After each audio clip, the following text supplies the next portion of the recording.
Hello there.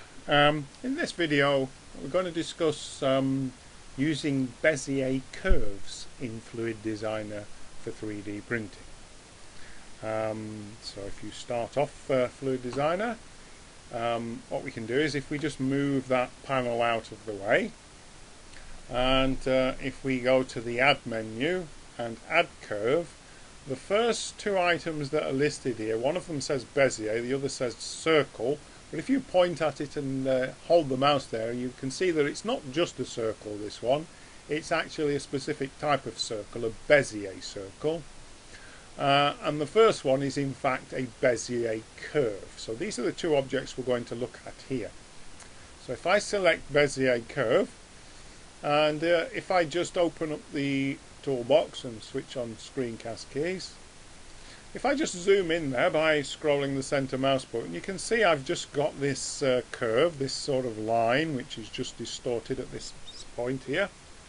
If I press the tab key on the keyboard and go into edit mode, you'll see that there's this blue line. Well, the blue line with the arrows on it is the Bezier curve. The red lines are in fact something called handles. And if I just zoom in a little bit closer, you can see there's a point there, a point there, and a point there. Now the center point is called a control point, and if I just drag the green arrow or the red arrow, you can see that when I select the center point, the control point, I can reposition the end point of the Bezier curve. If I click on the end of the handle and move it, you can see what I can do is I can rotate the curve around. So I can bend it around and point it in a different direction with the handle.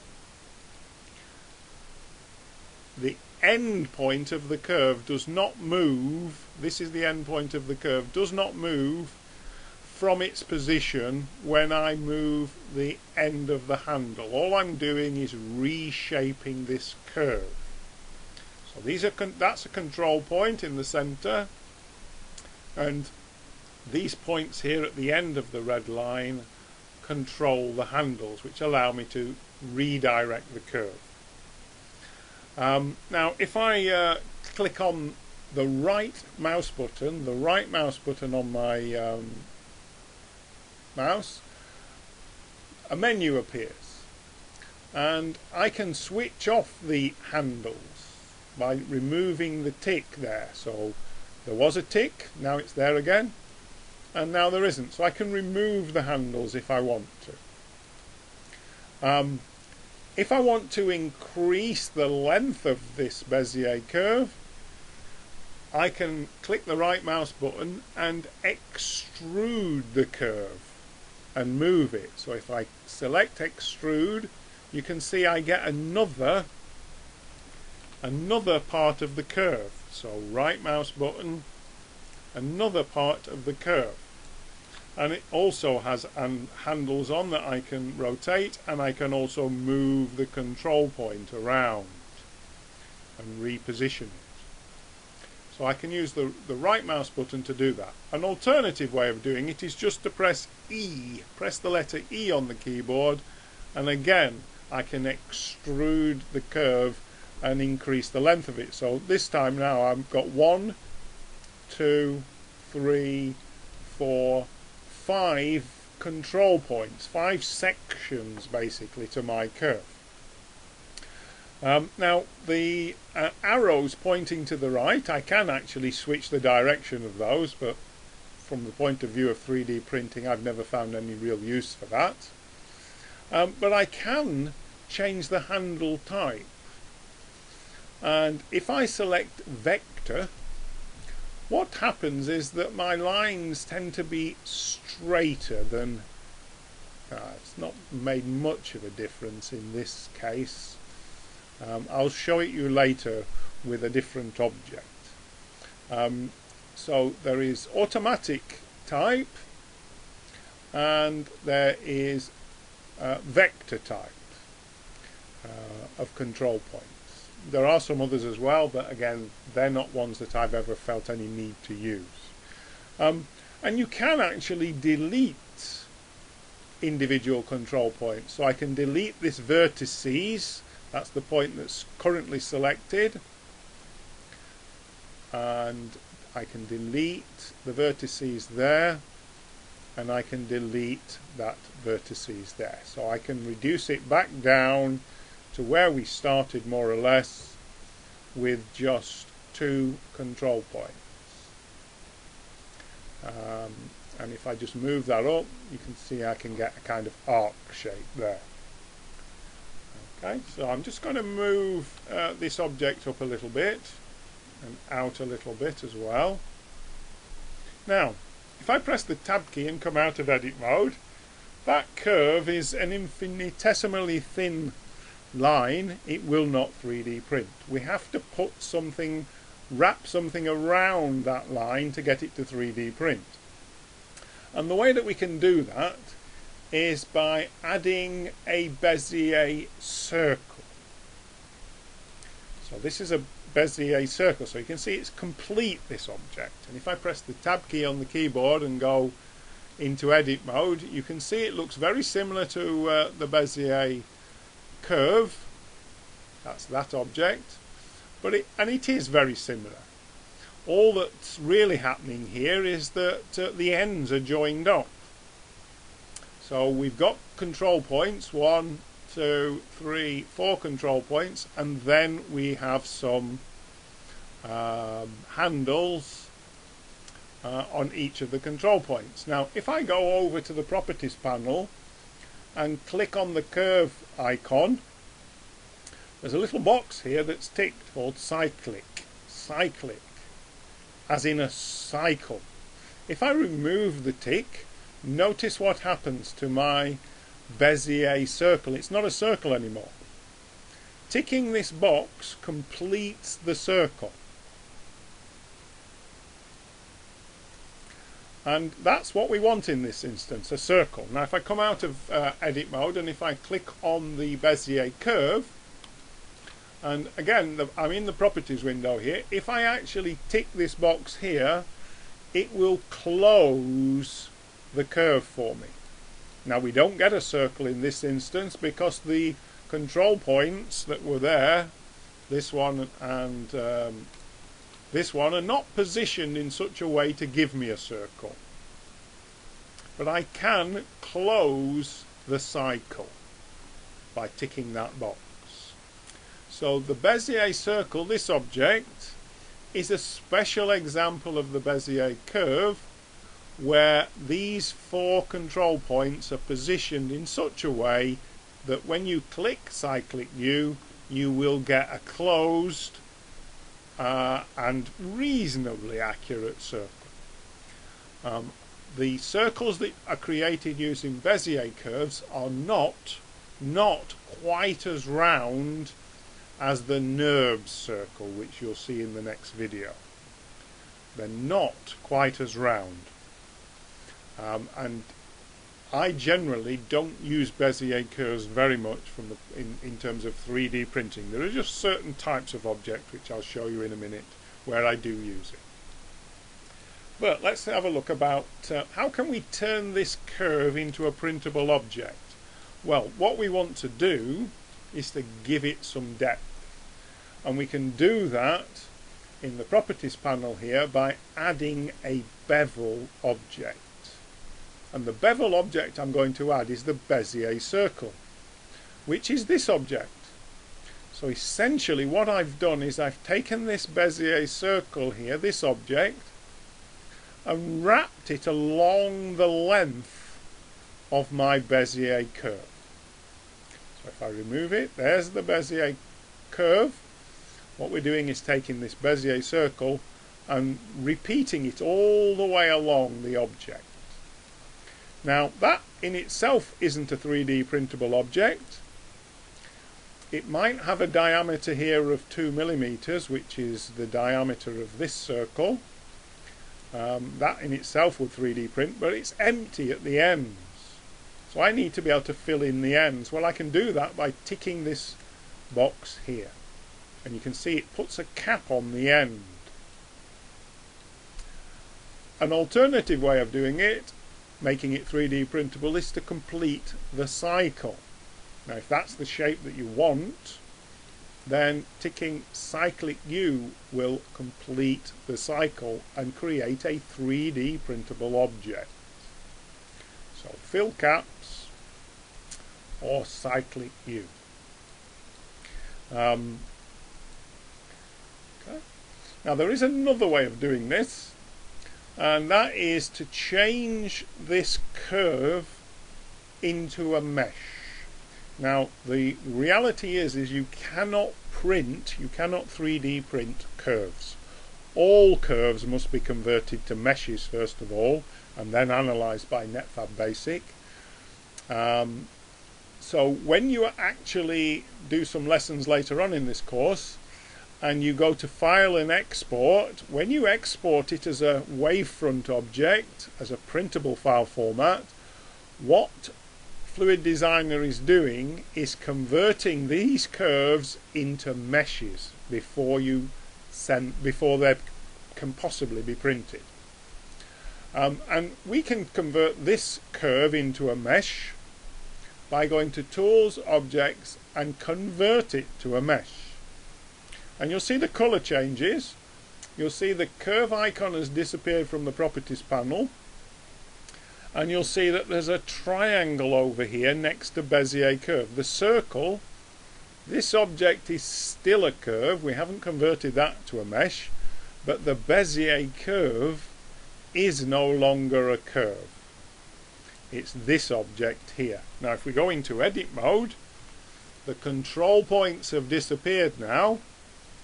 Here are the control points in the Bezier Circle, and here are the blue arrows going around it. Our Bezier Curve now is no longer a curve. This triangle indicates it's a mesh, and as you can see, when we zoom into it, we get vertices and edges and faces. But in this instance, the way we've created this one, we haven't got any faces at the end. Well, if we want to add a face on at the end, if I click the right mouse button and change the selection mode to edge select, if I just switch on, oh no, screencast keys are still on. If I hold down the Alt key on the keyboard and click the edge there, the edge of the end of the object, you'll see that it highlights all the way around the circle there. And if I press F on the keyboard, it will put a face into the end of the object. And if I press A on the keyboard, I can deselect that. And if I just zoom in here, if I just click on one edge at a time, that's a very slow way of, well, it is only selecting one edge at a time. The way to select the whole rim of this object is to hold down the Alt key and click on the edge, and that way you will get all the edges around the object highlighted, and then you can press F to fill it in, and Tab key to come out of edit mode. So now we have a solid object which could be 3D printable. Okay. Now if I just go to File and New and reload the startup file, the one place where I found using Bezier Curves and Bezier Circles useful is in this selection of files here, these 3D template cross sections. And if you look at each of these objects here, you've got a circular cross section, a triangular cross section, a square cross section. If I drag the circular one onto the screen first of all and just tilt this over, you can see I've got a kind of vase here. And this object is made up of a profile curve, a Bezier curve, and a Bezier circle. Now these have been joined together, combined together in a particular sort of way to enable you to actually create vases very simply and easily. So if you select the profile curve there, and if we just go, let's see, view from the front, and press the tab key, you can see the profile is this line around the edge of the object. And if I drag this control point and drag this control point, you can see that I can reformat the shape of this object and very quickly and easily come up with a vase in this case. Now I know it hasn't got a bottom in it, but it is possible to fill in the bottom once you've actually converted this object to a mesh. Or you could, let's just go to view and front, you can drag it in there as well and more or less fill it in. Okay, there are ways of playing around with this to get it to be a solid. I'm not going to do it here in this video, however. I'm interested in just the concept of Bezier curves and Bezier circles. So the profile line, the profile curve on the side, is actually a Bezier curve. Now this object thickness here, what's happened is that the Bezier circle, if we look in the properties panel, if we go to the modifiers, a Solidify modifier has been set up for you with a thickness of 3 millimeters to create this shell here. If we set that down to 0, you'll see that's our default object, and that's got no thickness, that's not going to print. So you need something like 2 millimeters or 3 millimeters or more. Depends on what you're going to create. I mean, if you're going to print ceramics, for example, the minimum thickness for printing ceramics is 3 millimeters, which is why this has been set for you at 3 millimeters. Now with the circle cross section selected, you can't change the profile of this object. There's no control points here for you to change. It's the profile curve and then edit mode where you go into to change the shape of this object. Now if I press A on the keyboard and A again and highlight all the control points along the side there, if I click the right mouse button, and this is something I was mentioning earlier, if I change the handle type to vector, watch what happens to my shape. I mentioned before that vector gives you straight lines between the control points. That didn't appear to be the case with the object that I had selected earlier. It was just the shape of it as such. But you can quite clearly see here, if I set the handle type to automatic, you get rounded shape, which is generally what I would want to do in 3D printing for the most part, a smoother object. But if you specifically want square type of appearance to your objects, then you need to use a Bezier curve and you need to set the handle type to vector. So this is the one place where I would tend to apply a vector line, use a vector line with a Bezier curve.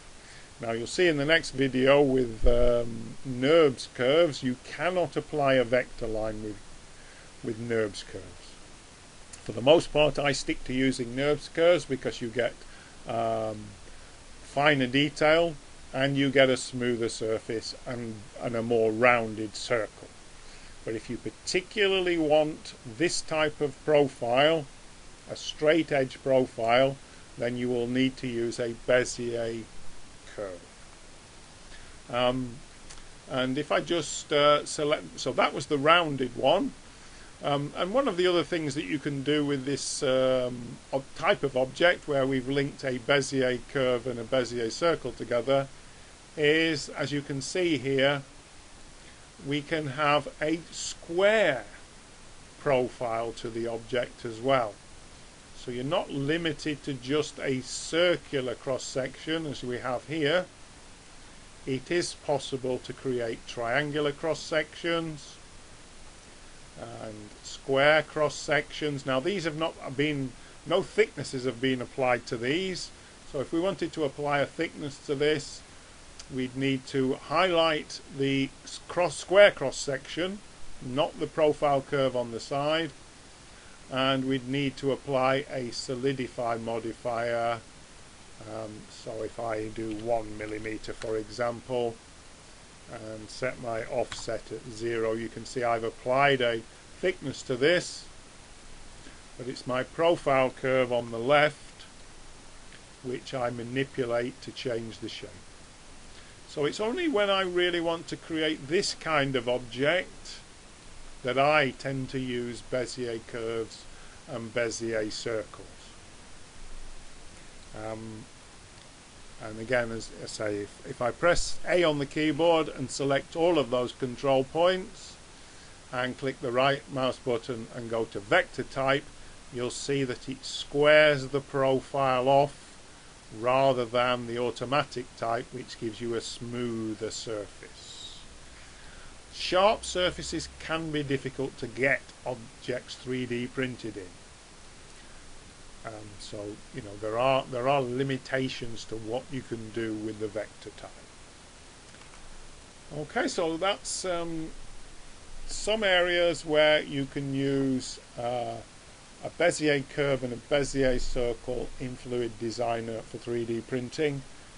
These 3D template cross sections, that's the primary area wherever I've used them.